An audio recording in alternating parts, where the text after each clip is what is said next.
Makanya saya syukur sama Anda jadi nabi dan tidak akan jadi nabi. Nah, inteleknya itu. Jadi ini penting saya utarakan karena sekarang itu agama mau dicerdasin, ngajinya agak gelem tapi mau kritis. Itu bahaya betul. Makanya innama ahlakal ladzina min qablikum kasratu masa ilim, karena banyak pertanyaan. Ya bahaya betul. Masa Allah dievaluasi. Apa?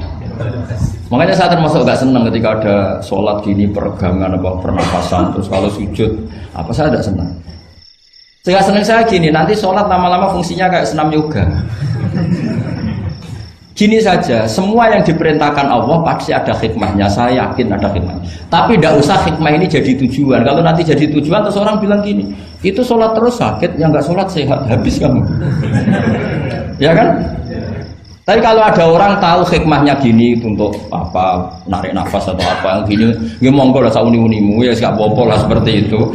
Tapi kalau jadi tujuan, jadi ya sudah, yang benar sholat itu apa? Sholat itu bukti ketundukan sama Allah Subhanahu wa ta'ala. Wasjud waqtarib, kalau berani sujud berarti insya Allah dekat sama Allah. Karena itu bentuk tawaduk, bentuk tadzallul, bentuk ubudiyah. Fadkhuli fi ibadi wadkhuli. Lalu kok terus dianalisis ini fungsinya gini, wah repot. Lah nanti kalau ada senam yoga tandingannya lebih efektif. Saya jantungan, sujud kok nggak ngefek, tapi setelah ikut yoga kok ngefek. Saya loh ya, orang boleh nggak berpendapat sama saya, tapi kalau nggak sependapat keterlaluan, yakin. Karena dari saya jelas yang namanya wasjud ya udah ada di hadis di Quran, wasjud wa tashu, atau sujud dan kamu menjadi nggak ada yang ada ya wasjud. Saya kira demikian. Assalamualaikum warahmatullahi wabarakatuh. Apa langsung selesai aja? Ya. Masalah keimanan. Tanya apa ngeluh? Kalau tanya boleh ya gimana? Masalah keimanan tentang qada dan qadar. Oh iya. Kalau qada dan qadar itu kita sudah ditentukan oleh Allah, kenapa masih dimintai pertanggungjawaban? Tidak. Oh iya. Betul.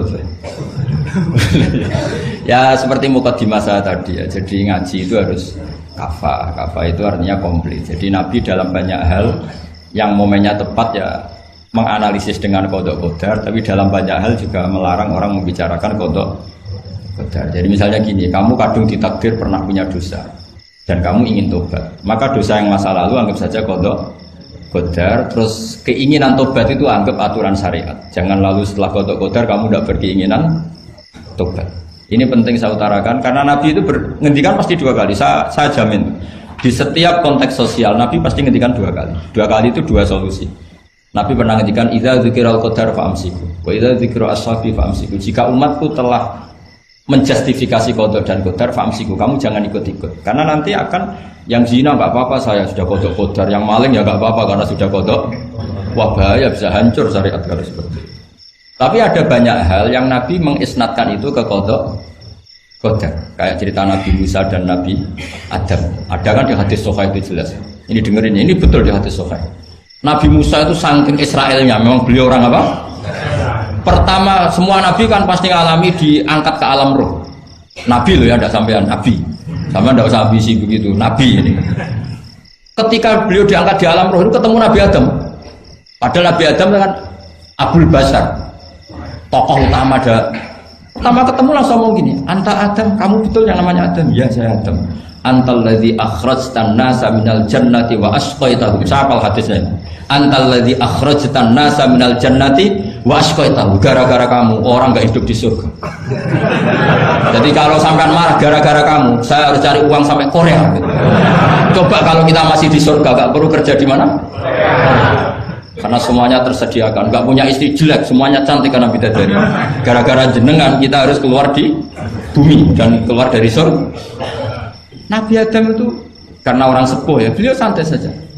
Anta Musa, kamu betul Musa? Ya, saya Musa. Anta kalimu, ya saya kalimu. Anta Sofio, ya saya. Nabi Adam masih muji-muji. Ini pentingnya orang bijak. Jadi kalau sama nanti ngelawan saya tetap bijak insya Allah.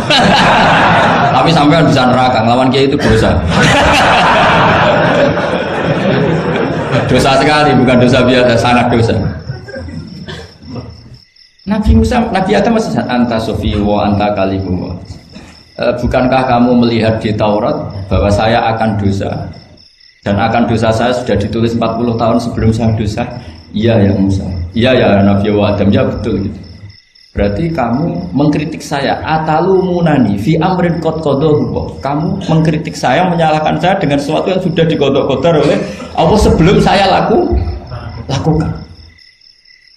Jadi sudah ditulis sama Allah 40 tahun sebelum saya salah sudah ditulis skenario-nya nanti Adam akan salah terus keluar dari surga. Memang dari awal Allah skenario-nya seperti itu. Itu ibarat istri kamu sudah tahu ini kalau miskin setia, kalau sudah kaya nanti pola, itu sudah tahu. Tapi anehnya istri kamu ketika nyata pola kok tidak siap. Padahal sebetulnya sudah tahu gitu ya kan. Makanya saya kalau ngaji di mana-mana bilang kelirunya orang Indonesia itu satu. Kalau ilmunya terbukti itu tersiksa, itu kelirunya orang ini. Semua cowok tahu nggak? Semua lelaki tahu nggak? Kalau nggak pernah nafakoi diomelin, tahu nggak? Tahu. Tapi ketika itu nyata nggak siap. Harusnya ketika nyata diomelin, alhamdulillah ilmu saya benar, terkeluarnya. Tapi istri kamu juga gitu. Biasanya wong lanang duwe akeh pola. Terus dengar sampai mulai cinta orang lain. Harusnya kan alhamdulillah ilmu saya benar kan. Artinya gini, manusia saja bisa memprediksi. Kan nggak mungkin kita nyifati Allah. Allah nggak tahu Nabi Adam salah sebelum nyata-nyata salah. Tentu itu tidak mungkin. Nah maknanya kodok kodar kira-kira gitu. Allah itu tahu apa yang akan terjadi. Tapi tetap saja ini nggak boleh dipakai justifikasi untuk maksiat. Makanya jelas aturan Quran, saya mohon kamu nggak boleh salah. Ini nanti saya baca. Saya hafal tapi ini biar tamu ayatnya. Itu ayatnya kan ma asaba musibatin fil ardi wala fi anfusikum illa fi kitabim min qabli an nabraha inna dzalika 'ala Allahi yasir likai la ta'sau 'ala ma fatakum wala tafrahu bima. Jadi apa yang mengenai kamu di bumi maupun ada pada diri kamu, anggap saja itu yakini saja sebagai qada qadar supaya kamu tidak putus asa apa yang sudah terlewatkan dan tidak bangga dengan apa yang kamu sudah. Misalnya saya ini kan termasuk kiai keren misalnya itu saya tidak pernah bangga karena memang ditulis kalau suatu saat Gus Baik itu keren, jadi bangganya di mana kan sesuai skena. Jadi untuk menghilangkan ujub bangga itu dengan cara iman sama qada qadar. Terus likaila tak soal fatakum, kamu tidak perlu putus asa dengan apa yang sudah kelewat. Misalnya masa lalu kamu ya tadi diusir istri, suami, macam-macam lah, utangnya banyak, wes sudah bangkit saja, sudah takdir. Jadi mungkin ada yang mencarikan, coba ini carikan, mungkin di surat Hadid itu apa yang nanti dicari ayatnya. Pokoknya ayatnya tadi apa? Ma asoba min musibatin fil ardi wala fi anfusikum apa? Illa fi kitabim min qabli an nabraha inna dzalika 'ala Allahi yasir likaila taksau 'ala ma fatakum wala tafrahu bima atar. Jadi kodok kodar ditulis supaya kamu tidak putus asa menyesali apa yang sudah kelewat dan bangga umoluhur terhadap apa yang kamu dapat. Jadi misalnya Pak Jokowi jadi presiden untuk menghilangkan ujub ya, memang sudah ditulis kalau akan jadi ya biasa saja sesuai skenario. Ya sama seperti sampean suatu saat tua terus untungmu coplok terus dedek kepleset tiba. Soalnya harus senang saja. Zaman kamu muda juga sudah tahu kalau nanti akan seperti itu. Gitu. Jadi kalau itu terjadi ya sudah memang akan seperti itu. Jadi ringan saja. Ini pentingnya ngaji. Jadi sesuatu itu mudah sekali kalau dianalisis dengan dengan ya cukup ya.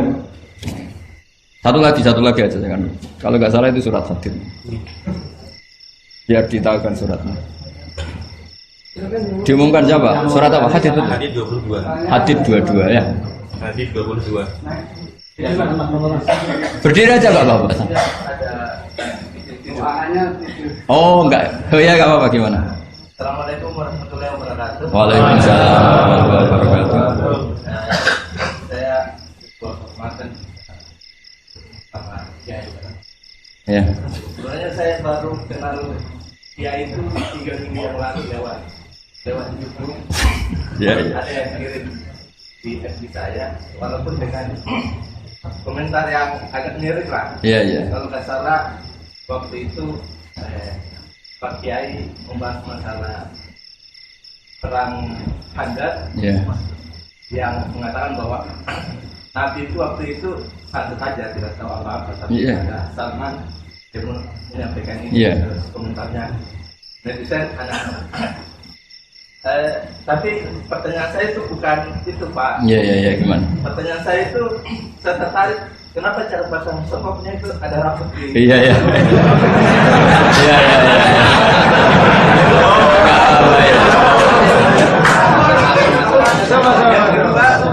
Yang kedua, sebenarnya hal umum. Saya bukan ahli Al-Quran, tapi ada ayat yang mengatakan bahwa sampaikanlah dari aku, meskipun satu ayat itu walaupun itu cuma satu ayat dari aku, balighu anni walau ayat. Yang itu menurut saya menjadi dengan dunia medsos saat ini, orang yang betul-betul mungkin bukan cuma sekedar satu ayat, cuma satu kata, itu di broadcast yang mungkin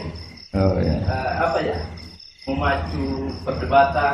Makanya ini begini, namanya siapa? Sulaiman. Begini aja, ini saya jawab. Tapi ini ringan, sama relax saja, santai. Jadi memang tradisi ulama sama masyarakat itu beda. Jadi kalau Nabi dikatakan tidak tahu dalam konteks tertentu itu malah madh itu memuji. Karena tadi syaratnya Nabi harus ummi itu kan keibu-ibuan. Jadi kalau Nabi tahu itu nanti seakan-akan dia itu dikawal oleh ilmunya, padahal Nabi itu dikawal oleh nubuah. Ini bedanya Nabi sama ndak. Jadi Nabi di Quran itu biasa ada kata makun tatadri mal kitabu walal iman. Terjemahnya kan kamu tidak tahu. Kanjeng Nabi biasa didhawuhi Allah makun tatadri mal kitabu walal iman. Kamu itu tidak tahu apa itu kitab. Tapi itu sifat madh. Sifat apa? Madh itu memuji. Kenapa itu jadi pujian? Karena Nabi kalau sudah tahu urusan sesuatu nanti jadi ilmu tandingan menandingi wahyu. Lah mungkin netizen nyuwun sewu, bukannya ngeritik, bukannya apa, mungkin nggak paham tradisi ulama itu. Jadi kalau ulama bilang Nabi itu tidak tahu, itu bukan sifat dzam tapi sifat madh, memuji. Di Quran banyak kalimat makun tatadri mal kitabu walal iman. Makanya Nabi ketika disuruh baca Iqra ya Muhammad, jawabnya gimana? Saya tidak bisa baca. Tapi bukan sifat buruk, justru bagus. Kalau Nabi bisa baca, ilmunya nanti dikira beliau belajar dari buku-buku, dan itu dia jadi Nabi. Wah, itu memang bacanya banyak. Clear ya ini ya, supaya nggak salah paham. Jadi dikatakan tidak tahu kalau Nabi itu bagus, madh. Nggak bisa baca juga madh, sifat pujian. Kalau kamu udah bisa baca, buruk sekali. Itu jelas. Ya kan, tahu semua kan, ketika Nabi disuruh baca bilang apa? Saya tidak bisa baca, tapi itu bagus. Karena semuanya biar karena wah. Ya, soal gaya peci saya ini Islam khas ya, khas ini. Nah, yang ini yang penting, yang pertanyaan sampean terakhir balighu anni walau aja. Memang ini semenjak dunia medsos memang dengan tanda kutip agak kecelakaan. Mengutip kutipan tokoh atau apa hanya sepotong-potong itu bahaya. Bahayanya begini, itu bukan hanya karena yang ngendikan tokoh. Meskipun Quran kalau wakafnya salah itu ya bahaya. Coba misalnya begini, ada orang wakaf di depan orang yang paham bahasa Arab. Innallaha la yastahi, terus wakaf ya Pak. Terjemahnya gimana? Allah tidak punya rasa malu. Sehingga di ilmu Quran itu diaturkan ada wakaf yang haram, yaitu wakaf yang rusak makna. Harus diteruskan innallaha la yastahi ayyadriba matalam ma ba'u. Allah tidak malu bikin perumpamaan sekecil apapun makhluk itu. Misalnya buat perumpamaan dengan nyamuk. Coba kalau bacanya satu ayat terpotong. Innallaha la yastahi, Allah tidak malu. Bayangkan didengar orang yang paham bahasa Arab. Jadi problem kita adalah kadang ngutip ya gitu. Jadi apa ya tadi belum mendengarin kompletnya ngaji. Jadi kalau ada ulama bilang Nabi tidak tahu itu sebenarnya madh itu ngelem karena memang begitu. Makanya Allah bilang apa? Ma kunta tadri mal kitabu walal iman. Muhammad kamu tidak tahu apa yang maknanya kitab, maknanya iman. Tapi nggak tahu ini untuk Nabi kelebihan karena kalau Nabi tahu dulu berarti ilmunya sebagian diserap dari Taurat dan Injil, dari yang macam-macam. Makanya dulu orang kafir kalau ngeritik Nabi kan walaqad na'lamu annahu yaquluna innama yu'allimuhu basar. Muhammad pinter macam pernah belajar. Terus Allah menjawab, Muhammad itu nggak pernah belajar, bahkan baca saja tidak. Jadi kalau Nabi dikatakan nggak bisa baca, nggak tahu itu madhab. Saya ulang lagi, untuk Nabi itu madhab. Sehingga semua yang dilakukan Nabi, in huwa illa wahyu yuha, semua hanya berdasar wahyu. Ini bedanya Nabi dengan selain Nabi. Makanya Nabi itu nggak pernah baca, nggak boleh memang. Karena tadi pasti ini jadi ilmu tandingan. Itu bahaya kalau untuk Nabi, supaya semuanya orisinal dari Allah. Nabi itu sama Allah dikosongkan, semuanya kosong. Semuanya dari ilmu yang diwahyukan oleh Allah Subhanahu wa Ta'ala, jelasnya. Jadi baliwani walau ayat itu saya mohon, maksudnya itu ayat itu bukan ayat satu Quran potongan, enggak. Ayat yang muhkamah, yang utuh. Tapi kalau satu potongan ya enggak boleh. Tadi misalnya dipotong apa, innallaha la yastahi, kan kayak. Makanya di bab ilmu tajwid kan diterangkan wa ba'da tajwidika lil hurufi la budda mim ma'rifatil wuqufi. Setelah kamu tahu tajwid, ikhfa, idgham, idgham, kamu harus mengenal ilmu waqaf. Karena sekali salah waqaf itu fa. Ya gitu Mas Leman ya. Assalamualaikum warahmatullahi wabarakatuh.